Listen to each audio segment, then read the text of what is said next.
അധികമായതിന് ക്ഷമ ചോദിക്കുകയും കൂടി ഈ സദസ്സിനോടും സ്റ്റേജിനോടും ക്ഷമ ചോദിച്ചുകൊണ്ട് എൻ്റെ വാക്കുകൾ ഞാൻ ഉപസംഹരിക്കുന്നു. സർവശക്തൻ അനുഗ്രഹിക്കട്ടെ. അസ്സലാമു അലൈക്കും. ഏറ്റുവാങ്ങുന്നത് കനിവ് കമ്മിറ്റിയുടെ വൈസ് പ്രസിഡന്റ് VP അബു. ആദ്യമേ പറയട്ടെ, ഞാനൊരു നല്ല പ്രാസംഗികനല്ല. പിന്നെ ഒരുപാട് മഹത് വ്യക്തിത്വങ്ങൾ വേദിയിലിരിക്കുമ്പോൾ ഞാനൊരു പ്രസംഗം നടത്തിയാൽ അതൊരു അധിക പ്രസംഗമാവും.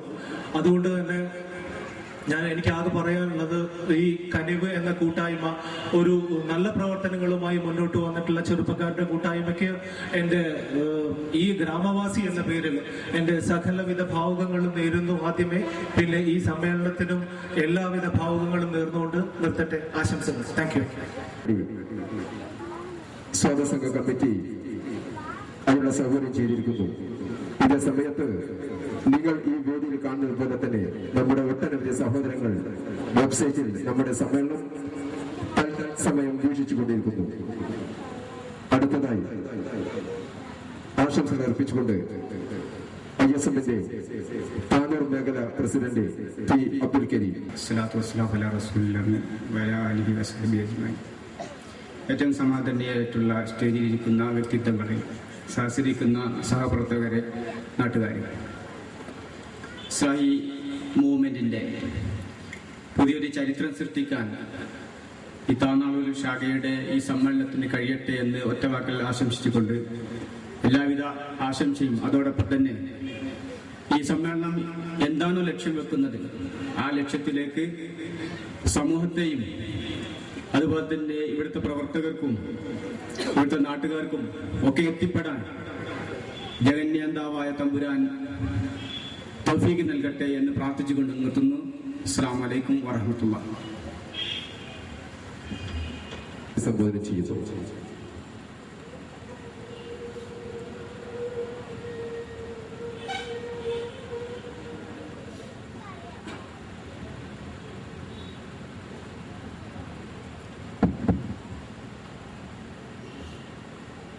അൽഹംദുലില്ലാ, അസ്സലാത്തു വസ്സലാമു അലാ റസൂലില്ലാഹി വഅലാ ആലിഹി വസഹ്ബിഹി അജ്മഈൻ.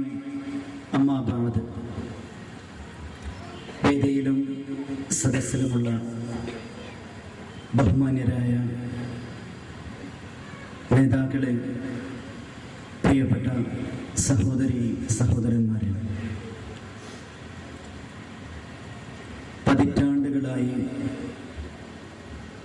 ഇസ്ലാമിക നവോത്ഥാനത്തിന്റെ വെളിച്ചം കിട്ടിയ ഈ താനാളൂരിൽ 2 ദിവസം നീണ്ടു നിൽക്കുന്ന ഈ ജീവിതം അവസാനിക്കുമോ? ഒരു മെഴുകുതിരി അത് കത്തി ഉരുകിയൊലിച്ച് അവസാനിക്കുന്നത് പോലെ അവസാനിച്ചു പോകുന്നതാണോ ഈ ജീവിതം? അങ്ങനെയെങ്കിൽ ഈ ജീവിതത്തിലെ നന്മ തിന്മകൾക്ക് എന്താണ് അർത്ഥം? ഇങ്ങനെ മനുഷ്യനെ അലട്ടുന്ന ഒരുപാട് ചോദ്യങ്ങൾക്കുള്ള ഉത്തരമാകുന്നു ഇസ്ലാം. അതുകൊണ്ടാണ് പാശ്ചാത്യ ലോകത്ത് ഇസ്ലാമിലേക്ക് കടന്നു വരുന്ന ആളുകളുടെ എണ്ണം അനുദിനം എന്നോണം വർദ്ധിക്കുകയാണ്. പാശ്ചാത്യ മീഡിയകൾ എന്തുകൊണ്ടാണ് ഇസ്ലാമിനെ ഇത്രമാത്രം പ്രതിക്കൂട്ടിൽ നിർത്തുന്നത്? ജിഹാദിന്റെ പേരിൽ പാശ്ചാത്യ മാധ്യമങ്ങൾ എന്തിനാണ് മുസ്ലിങ്ങളെ പ്രതിക്കൂട്ടിൽ നിർത്തുന്നത് എന്ന ചോദ്യത്തിന് ഒരേ ഒരു ഉത്തരമേ ഉള്ളൂ. വളരെ വേഗത്തിൽ പടർന്ന് വളരുന്ന ഇസ്ലാം എന്ന ഈ ആദർശത്തെ അവർ ഭയക്കുന്നു.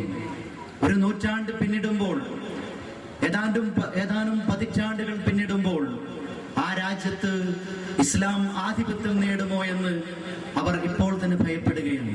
അതാകുന്നു സാമ്രാജ്യത്വം. ഇസ്ലാമിനെതിരെ കുരിശുദ്ധം വീണ്ടും ആരംഭിക്കുന്നതിന്റെ പശ്ചാത്തലം. യഥാർത്ഥത്തിൽ ആ ഇസ്ലാം ആധുനിക മനുഷ്യന്റെ എല്ലാ ചോദ്യങ്ങൾക്കുമുള്ള ഉത്തരമായി നിലനിൽക്കുകയാണ്.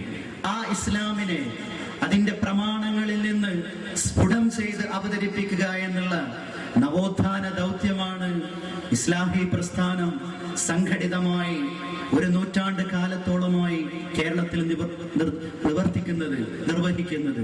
ഇത് പ്രവാചകന്മാരുടെ ദൗത്യത്തിന്റെ തുടർച്ചയാണ്. ഖുലഫാഉർ റാഷിദുകളുടെ മദ്ഹബിന്റെ ഇമാമുകളുടെ സലഫുസ് സാലിഹുകളായ മുൻകാല പണ്ഡിതന്മാർ ഏറ്റെടുത്ത ദൗത്യത്തിന്റെ തുടർച്ചയാണ് ഈ ഇസ്ലാമി പ്രവർത്തനം. ഇതിന്റെ പഴയകാല ചരിത്രത്തിലേക്ക് എത്തി നോക്കിയാൽ ഖുലഫാഉർ റാഷിദുകളിൽ നിന്ന്, സഹാബത്തിൽ നിന്ന്, പ്രവാചകരിൽ നിന്ന് തുടങ്ങുന്ന ആ ദൗത്യത്തിന്റെ തുടർച്ചയിൽ ഈ നവോത്ഥാനത്തിന്റെ വെളിച്ചം പകരുന്നതിൽ കണ്ണിച്ചേർന്ന കേരളത്തിലെ ഒരുപാട് നവോത്ഥാന നായകരുണ്ട്. ഇമാം ഷാഫിയുടെ ശിഷ്യരിൽ പ്രമുഖനായിരുന്ന ഇബ്നു ഹജർ ഹൈതമിയുടെ ശിഷ്യരിൽ പ്രമുഖനായ സൈനുദ്ദീൻ മഖ്ദൂം, അദ്ദേഹം കേരളത്തിലെ നവോത്ഥാന വെളിച്ചത്തിന് അർത്ഥം പകർന്ന പണ്ഡിതനാണ്. ശിർക്കുകൾക്കും ബിദ്അത്തുകൾക്കും അനാചാരങ്ങൾക്കുമെതിരെ തന്റെ കൃതികളിൽ, രചനകളിൽ തന്റെ പേന ചിലവഴിച്ച പണ്ഡിതനാണ്. മമ്പുറം സയ്യിദ് അലവി തങ്ങൾ, അദ്ദേഹം ജമാലുദ്ദീൻ ഇബ്നു തൈമിയയുടെയും ജമാലുദ്ദീൻ അഫ്ഗാനിയുടെയും ചിന്തകളിൽ നിന്ന് ജിഹാദ്, തൗഹീദിൽ അധിഷ്ഠിതമായ ഒരു ജിഹാദിന്റെ ഭൂമിക കണ്ടെത്തിയ പണ്ഡിതനാണ്.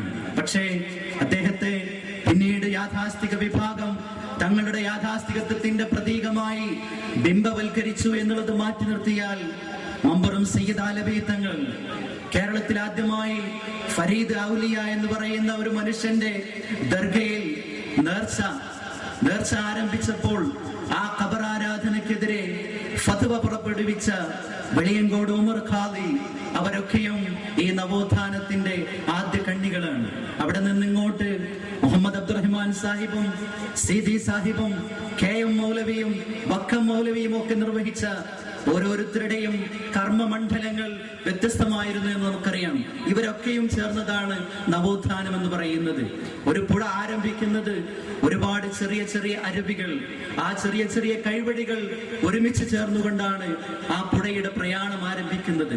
ആ പ്രയാണത്തിന് മുമ്പ് ഒരുപാട് കൈവഴികൾ, നവോത്ഥാനത്തിന്റെ വ്യത്യസ്തങ്ങളായ കൈവഴികൾ, അതിൽ മമ്പുറം തങ്ങളുണ്ട്, വെളിയങ്കോട് ഉമർ ഖാദിയുണ്ട്, സൈനുദ്ദീൻ മഖ്ദൂം ഉണ്ട്, മുഹമ്മദ് അബ്ദുറഹ്മാൻ സാഹിബുണ്ട്, KM മൗലവിയുണ്ട്, KM സീതി സാഹിബുണ്ട്. അങ്ങനെ ഒരു നീണ്ട നിര ഈ കേരളക്കരയിലെ നവോത്ഥാന വെളിച്ചത്തിന്റെ ചരിത്രത്തിൽ നമുക്ക് അയവിറക്കാനുണ്ട്. അവരെ ബ്രാൻഡുകൾ ചെയ്തുകൊണ്ട് ഇപ്പോഴത്തെ യാഥാസ്ഥികത്വത്തിന്റെ തലമുറയായി പരിചയപ്പെടുത്തുന്നത് ചരിത്രത്തിലെ വിരോധാഭാസമാണ്.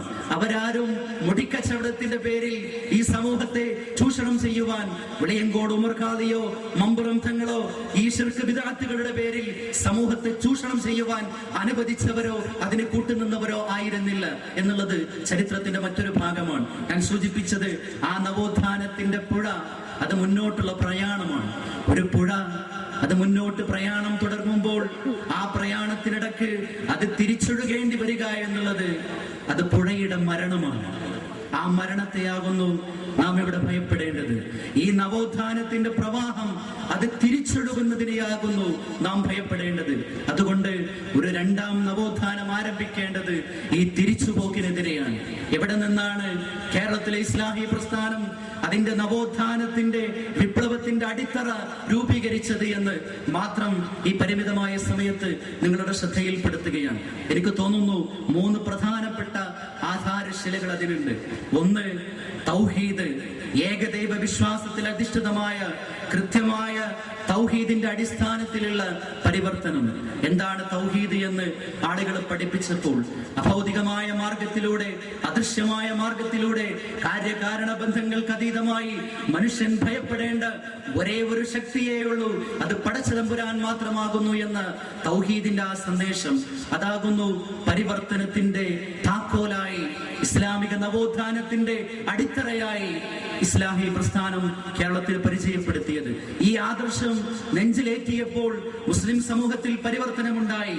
ജിന്നുബാധയും പിശാച് സേവയും അങ്ങനെ ഒരുപാട് അന്ധവിശ്വാസങ്ങൾ ജിന്നും പിശാചുമായി ബന്ധപ്പെട്ട് ആളുകളുടെ മനസ്സിൽ കുടിയേറിയിരുന്ന അന്ധവിശ്വാസങ്ങളുടെ മാറാലകൾ മുഴുവൻ ഈ നവോത്ഥാന നായകന്മാർ തുടച്ചു നീക്കി. അവിടെ നിന്നാണ് പരിവർത്തനത്തിന്റെ ആദ്യഘട്ടം ആരംഭിച്ചത്.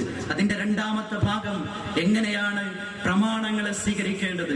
ഇസ്ലാഹി പ്രസ്ഥാനം മുസ്ലിം സമൂഹത്തിന് പഠിപ്പിച്ചു കൊടുത്ത ഏറ്റവും പ്രധാനപ്പെട്ട ആദർശ ആദർശത്തിന്റെ അടിത്തറകളിൽ ഒന്ന് പ്രമാണങ്ങളോടുള്ള സമീപനമാണ്. അതുവരെയും മുസ്ലിം സമൂഹം വിശ്വസിച്ചിരുന്നത് അറബിയിൽ എഴുതിയിട്ടുള്ള ഏതെങ്കിലും ഒരു ഉദ്ധരണി കണ്ടാൽ അതൊക്കെയും മതത്തിന്റെ പ്രമാണമാണ് എന്ന് കരുതിയിരുന്ന ഒരു കാലഘട്ടം ഉണ്ടായിരുന്നു. കേരളത്തിന് പുറത്ത് മുസ്ലിം സമൂഹമുണ്ടല്ലോ, കേരളത്തിന് പുറത്ത് പണ്ഡിതന്മാരുണ്ടല്ലോ.